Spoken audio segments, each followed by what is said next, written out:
almost 50 years, and I was going to give you some notes out of that Bible. There won't be anything following in order here. Notes don't follow in order in the Bible. They're just there. And I hope it'll be helpful to you.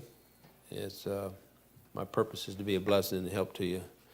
If I sound kind of snotty this morning, I am. So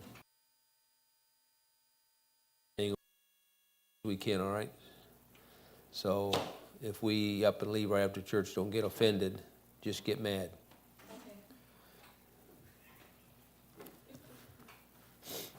Okay.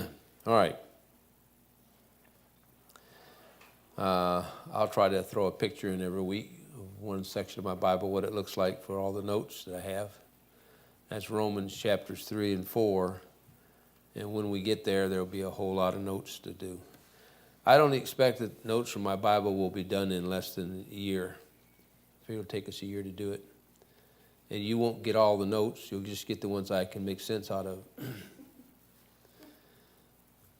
Believe me, there's some of them I look at and wonder, what was I thinking when I wrote that note in there? Okay.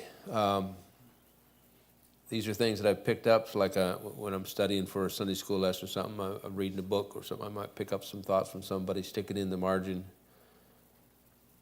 And I just wanted to throw out some outstanding chapters in the book of Genesis. That doesn't mean that the rest of the chapters don't have information in them, but these are chapters that deal with some very primary things in the Christian life, and as well as following Bible doctrine in the Bible. I told you before, if you had the first 12 chapters of Genesis and didn't have anything else, you'd have enough information right there to get you through Calvary, all right? So the Bible is a concise book, but it doesn't have everything in the universe in it. But you'd be surprised what is in there. So this is just a list, chapter 3, 4, 6. Of course, you can recognize those chapters beginning before the flood. And then chapter 9, after the flood. Chapter 12, Abraham gets his promise. Chapter 22, Abraham's tested to take thy only son. And chapter 24, 28, 30, or 49. Of course, 49 is the prophecy given by Jacob to his 12 sons. And so a lot of information there, but we're not going to look at all that. In Genesis chapter 3, verse 1, the devil is called a serpent. It could be that he appeared as an angel of light. Nobody really knows for sure just how he did appear. Let's assume something because we have to. We don't have any Bible that says that Adam and Eve knew what a snake was or a serpent. But if she didn't, don't you think that's kind of funny that she'd be talking to a serpent? Now, I didn't say she didn't. I just said you got to think. And yet I know people today, they have boa constrictors for pets. Matter of fact, my landlady never wanted to be late with your rent. You might get visited in the nighttime by I went over there one time to pay the rent, and she was getting ready to take him to the vet. I felt bad for him. He had a splinter in his mouth. I really felt bad. 2 Corinthians chapter 11, verse 13 says that, well, let's go there. Just let's go there. It'd be easier for me to do it that way. The trouble of it is, as a teacher, I have to be careful. I don't think you know what I'm knowing. And I have to think, maybe I don't know what I'm knowing. 11:13. For such are false apostles, deceitful workers, transforming themselves into the apostles of Christ. And then he says, and no marvel, for Satan himself is transformed into an angel of light. In my book on truth about the angels and the devil, I point out the fact that the devil is never an angel, but he can appear as one. The thing about the devil is he will shock the fire out of you. In John chapter 6, if you will, let's go there. We won't look at all of these references necessarily, but I think there's some important stuff to cover here. John chapter 6 and verse 70. Jesus answered them, have not I chosen you 12, and one of you is a devil? Now, you don't think Judas looked like a serpent, do you? You don't think he looked like an angel of light? You say, why? Well, 11 other men walked around with him in the Lord Jesus, and nobody recognized who he was except one person, Jesus Christ, because he knew. So Judas appeared as a man, but he was called a devil. So how can the devil appear as a man?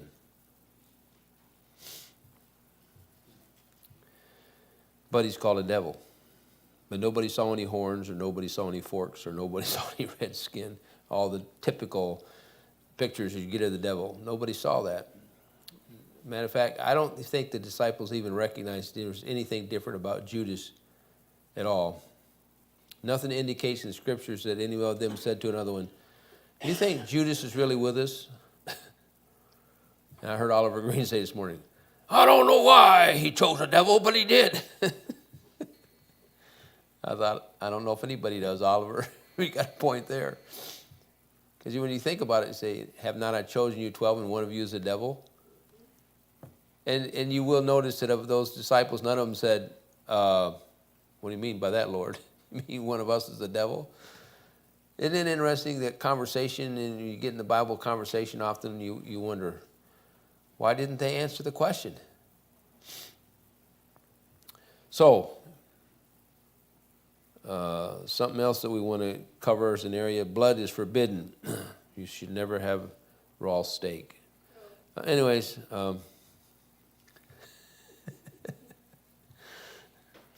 I like mine so the cow don't moo anymore. Genesis 9:4, eating blood is forbidden before the law. Leviticus 17:14, eating blood is forbidden after the law. Acts 15:20, eating blood after Calvary, forbidden. Now, I know some of you like your steaks medium rare anyways. And I don't know that that's what it's talking about, but when we get to heaven and you look at me and say, preacher, you were right. So I'm not sure. I'll tell you what I think, okay? This is just what I think. This is heretic material, so if you want to call me heretic, here you go. Flesh and blood shall not inherit the kingdom of God.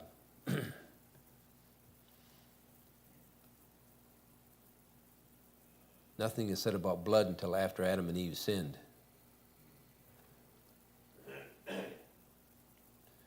So the body you're going to get is a new body. Somebody said, well, the life of the flesh is in the blood. The life of my flesh in eternity will be in him. Jesus said, I'm the way, the truth, and the life. So he's life. And what did he shed to give you life? His blood. Okay. So who drinks blood? Anybody want to tell me who drinks blood? Huh? Vampires. Okay.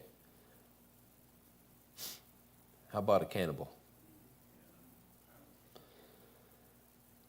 You say, where do I stop with this?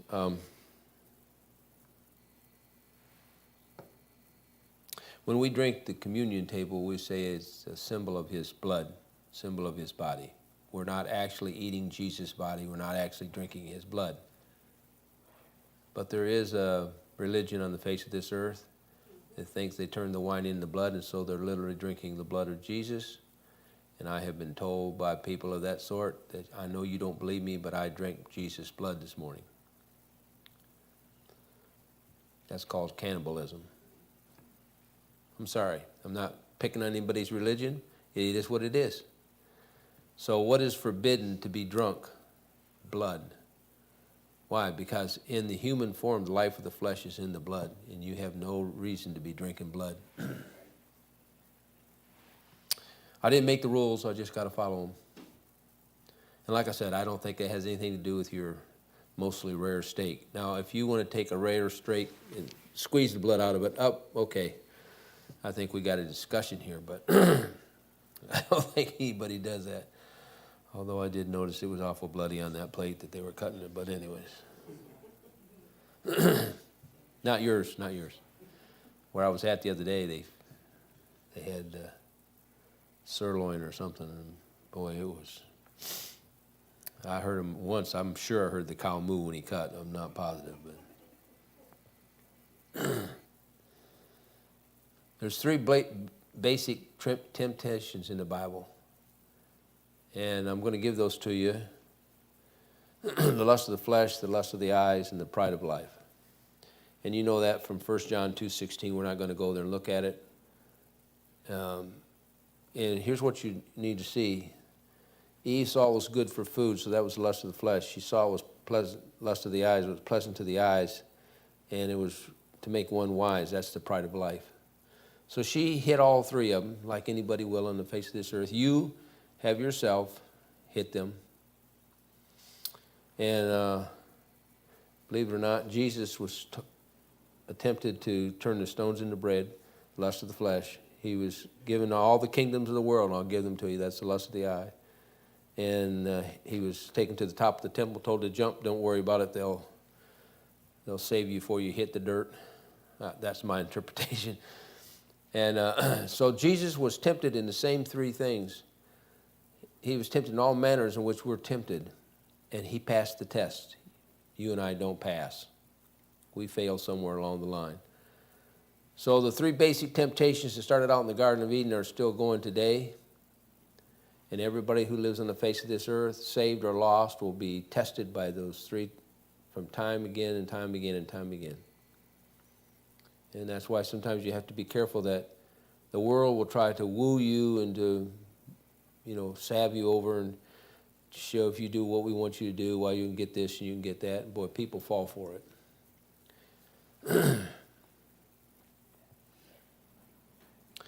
Genesis 3:9. The Lord asked Adam, "Where art thou?" And the note in my Bible is not that he didn't know, but he wanted Adam to admit to his sin. And the Lord will often ask you, why did you do that? Not that he doesn't know why you did it. He wants you to admit that you know you did it.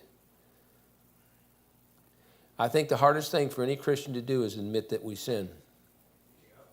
There's a pride thing there, and there you go. There's the temptation. There's a pride thing there. Even though we would say, well, nobody doesn't sin, we would say we didn't. And that's what gets so many people into trouble, because they don't think, if the thought of foolishness is sin, we're all in trouble. If that which without faith is sin, then we're all in trouble. And we sin.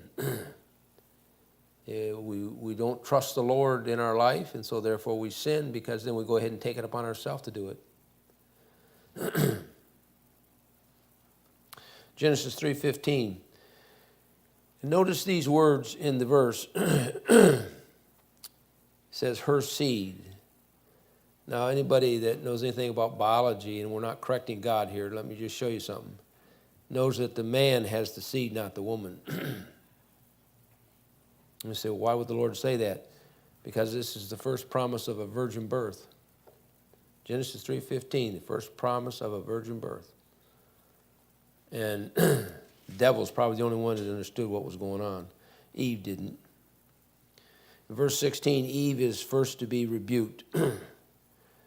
Hence the pattern as it follows in the New Testament of Ephesians chapter 5, where the woman first is told to submit to her husband, and then the husband's told to love his wife, so forth. The correction goes to the woman. Nothing personal, ladies, but that's the Bible.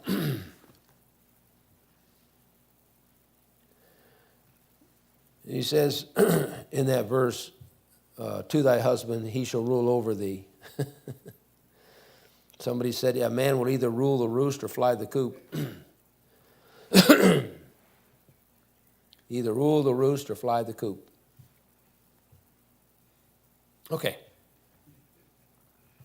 Class dismissed. Interesting, isn't it? When you get right down to the Bible facts, they're very interesting. And that's why I think this lesson of notes from my Bible will be good for all of us, because these are things, I got notes that, unless I was teaching a class, I wouldn't even bring them up.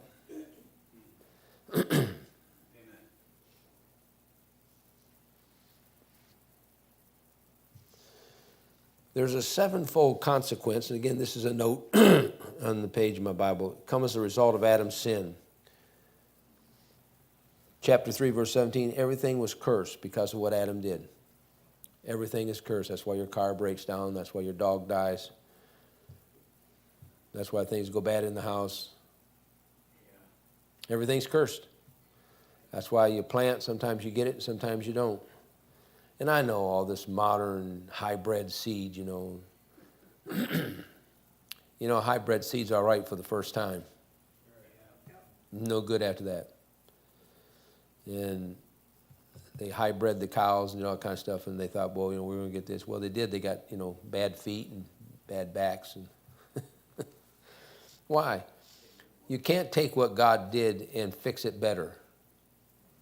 But man thinks he can. He can fix it better. And he does. It just doesn't work. Dolly the sheep.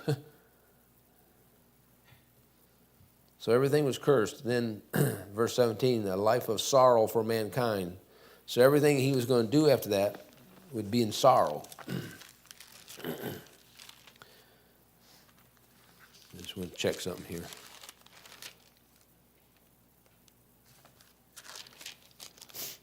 So he says, because thou hast hearkened unto the voice of thy wife. So who gets the blame? The wife. I'm sorry, it's there in the book. And thou hast eaten of the tree which I commanded thee, saying, thou shalt not eat of it. Cursed is the ground for thy sake. In sorrow thou shalt eat of it all the days of thy life. So a life of sorrow for mankind. In verse 18, the ground would now produce thorns. Apparently, didn't have any thorns before then. Nothing's any worse than thorns. Nothing's any worse than a thorn apple tree. Especially if you're driving a tractor and it hits you in the side of the head. Manual labor would produce sweat. So apparently before that, there was no sweat. Didn't need underarm deodorant.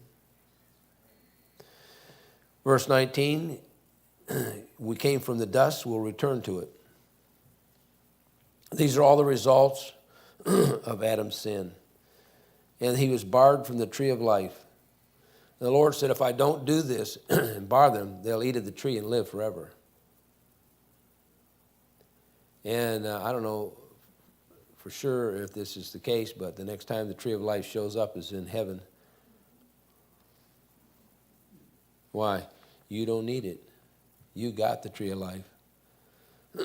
And then the death was promised Adam, chapter 5, and we'll go through some of that in a minute. 7 things that Jesus did to reverse what Adam had brought upon man. Galatians 3:13, he took the curse. You were cursed, and there was no chance for you ever to get out of it, no chance for you ever to pay for it until Jesus came along. He became a man of sorrows, Isaiah 53:3. The sorrow that you go through, he took it for you. John 19:5, God said the ground's going to produce thorns, and that thorn became a crown for Jesus Christ. So he wore the crown of thorns for you. Why? It's part of the curse.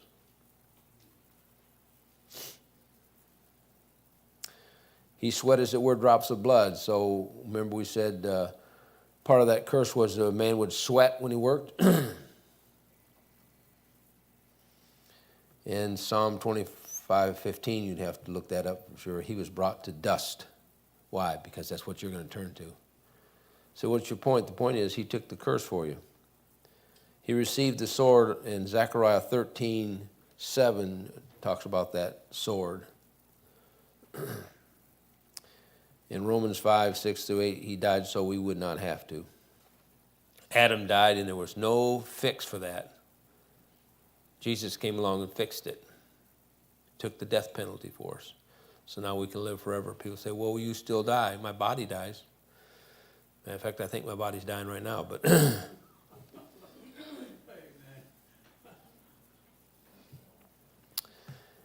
and I got these notes. Actually, I got these notes from a book by D.L. Moody called Notes from My Bible.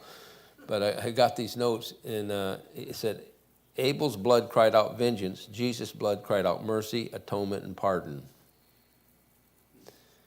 Cain thought it was not his duty to be his brother's keeper, but he did not consider it against his duty to be his brother's murderer. I thought that was pretty good. You know, what am I, my brother's keeper? No, you didn't bother you when you had to murder him. And I'm not sure just where this came from here, but Cain appeared to be the first man cursed by God, as there's no record of anybody being so at this point. Remember, Cain got a mark put on him. And then he said, you know, more than he could bear. And interesting, when a man gets caught stealing, that it's somebody else's fault.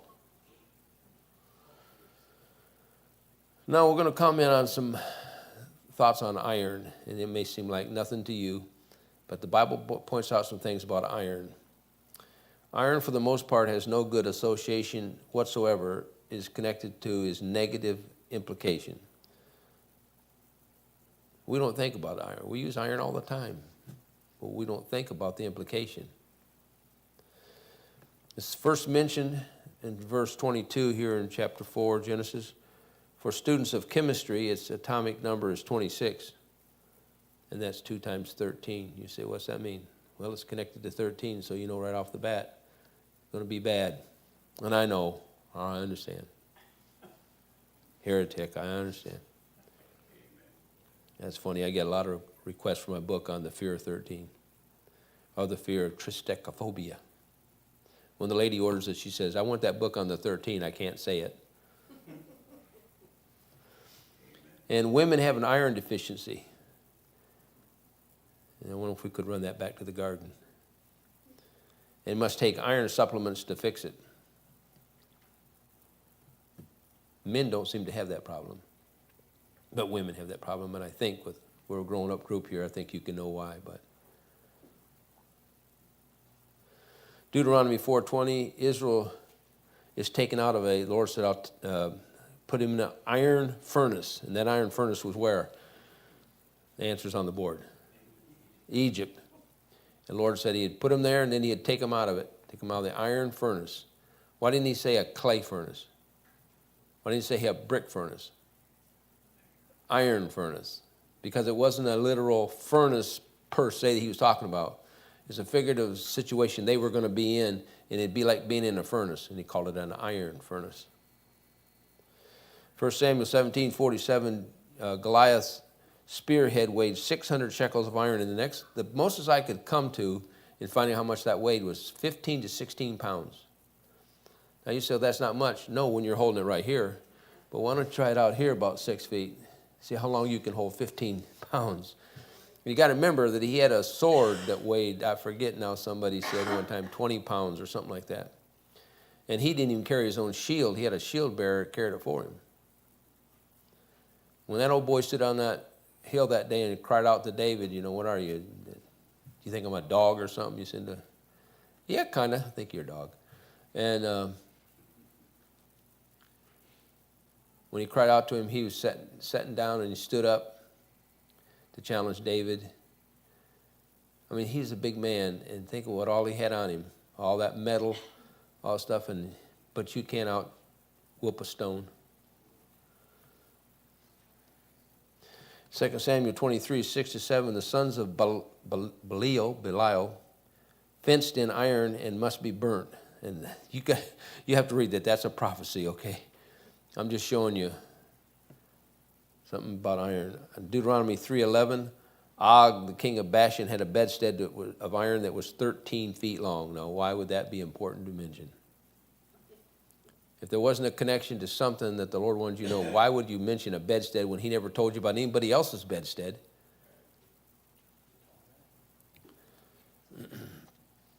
Job 40:15-19. And now this is heretical territory. The Leviathan had bones of iron. If it was little iron, I can't tell you. I'm just telling you what the Bible said, that he had bones of iron. And you know who he's connected to, right? He, the Leviathan, esteemed iron as straw. When he came upon iron, he could chew it up like you'd chew up straw. Jeremiah 15:12. Shall iron break northern iron? Again, prophecy. You have to do the reading of the material there. Just pointing out. The last mention of iron is found in Revelation 9:2-9, and it's taught those lions had breastplates of iron. So nothing from the beginning of the Bible to the end of the Bible about iron has any good connotation to it. And I don't know why I can't give you the answer to that, but just take God's word for it.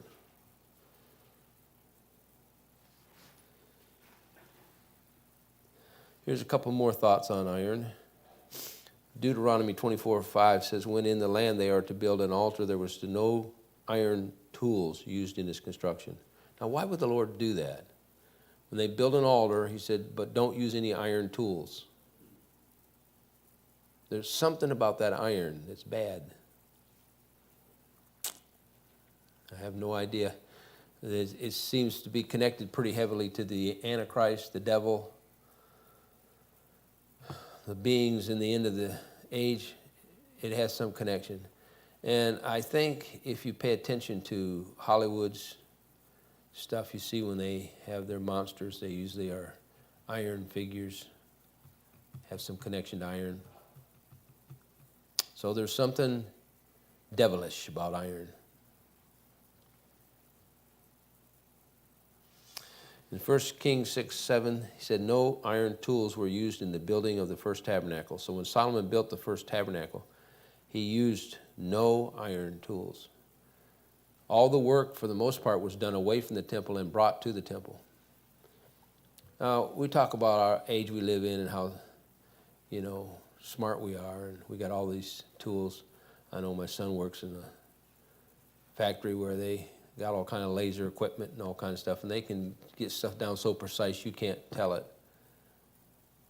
But I don't think we're smarter than they were. We just got fancier tools. Because if you could build the temple away from the temple and bring the pieces in, think about the pyramids.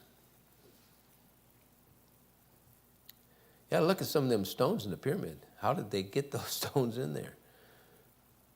Oh, they had slaves. They had ways of doing it. What I'm just saying is we're not smarter than the former generations. We just got better tools. And when I say that, I mean they're fancier tools. But do you know that 12 inches is still a foot no matter what generation you live in? One of those pyramids, the Great Pyramid, when they went down into it, there was I guess I'll just put it a window, but it was a long window. And so they went to look out that window, and they thought, why did they put that window here? And it connects right to the North Star. Precisely. So the Inca Indians were very smart. Weren't always very wise, but when you annihilate your tribe, that's not wise. But chapter 5. Chapter 5 is the death chapter. Everybody in this chapter, from verse 1 to verse 24, dies. And he lived to be so old and he died. He lived to be so old and he died. He lived to be so old and he died. Till you get to verse 24, and Enoch shows up. And Enoch walks with the Lord for 365 years, and he was not, for the Lord took him. Enoch is a picture of the taking out of the church. Because why? Because everybody in this age does what? Dies. You're not going to get out of here alive unless you're in the rapture. And if you're not saved, you're not getting out of here alive. You're going to die. And so what automatically becomes a fact is that when you get to the number 5, everybody says, well, 5 is the number of grace. I understand a couple places in the Bible where that appears to be so, but in the same time, in the same context is the subject of death. So 5 is the number of death. Whenever you get death, number 5. Now, This is not material to give to your closest friends because they'll call you a heretic. But it's a fact. And I'm not going to take the time, as I said, these are notes. If I was teaching on the number 5, I would do that, but I'm not teaching on it. Maybe we'll do that later. So Enoch pictures the church age, and he never dies. He doesn't even come back to die. Moses and Elijah come back to die, but Enoch never comes back. Why? Because he's a picture of you leaving here and never to come back. When you do come back, you're going to be riding a white horse with him, and you're going to be cutting the heads off your neighbors.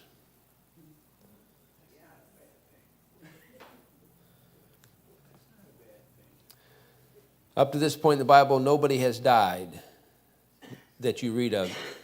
Now, Abel he didn't die, he was murdered.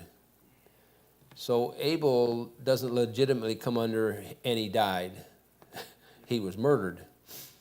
And so nobody up to this point is said to have died. Does that mean that somebody hasn't? No. I'm just saying up to this point, nobody has been said to have died. However, if you recall, in the day you eat thereof, you shall surely die. So death was the pronouncement.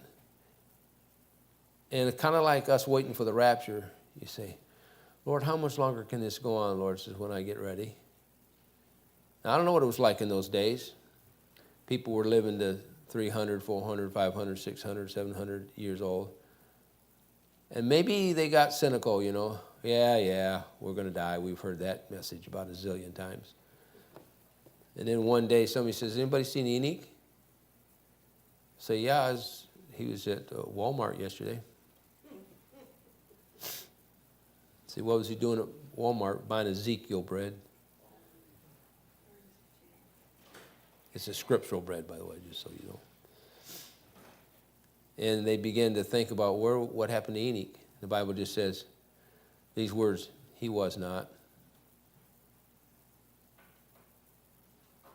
The Bible doesn't say the Lord took him out of here in a fast pace so nobody would know he was gone. It didn't say that the Lord snuck in at midnight and took him out. It just said, and he was not. And one of these days, you know what it's going to be for you? And he was not. Be gone. The neighbors will be looking for you. Your dog will be looking for you. Your cat will say, finally I got the house to myself.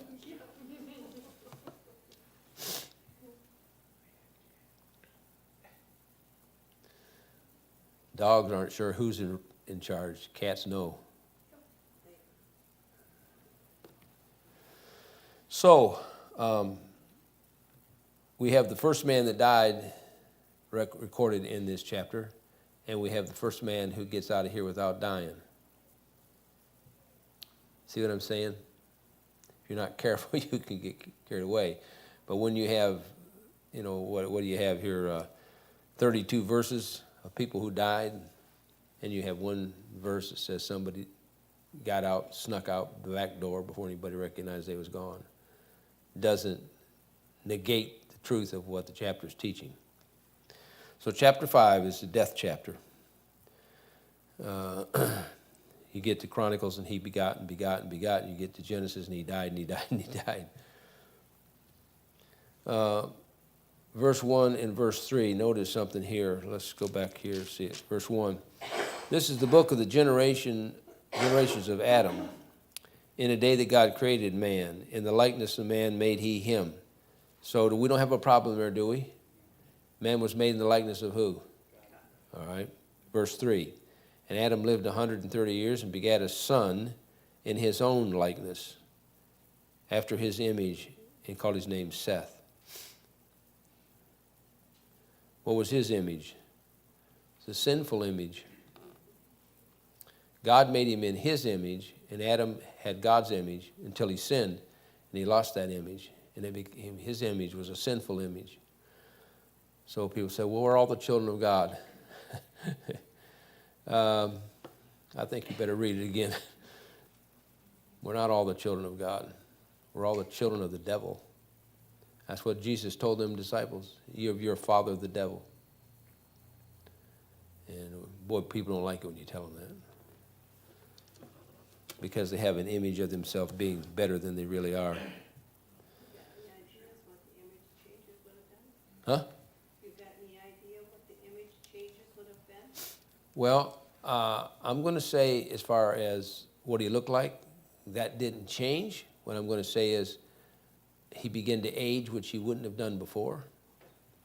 I would say that he had problems of sorts with how he did things because he no longer was sinless.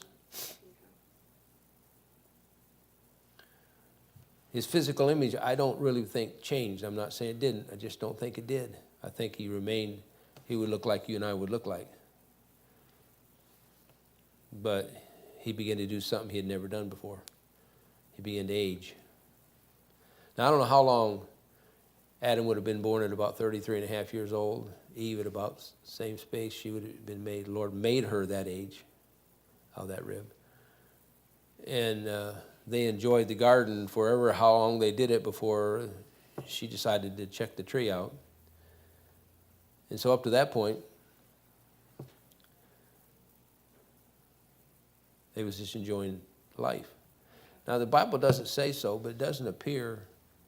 There were two trees. I brought this up before. There was the tree of the knowledge of good and evil and the tree of life. And it seemed that the one tree that they was most concerned about was the tree of the knowledge of good and evil. And why not? Would the devil take them down to the tree of life? Would he show up there to test her? I don't know. Maybe they had eaten of the tree of life. I don't know. But the Bible doesn't seem to indicate that they gave much attention to the tree of life.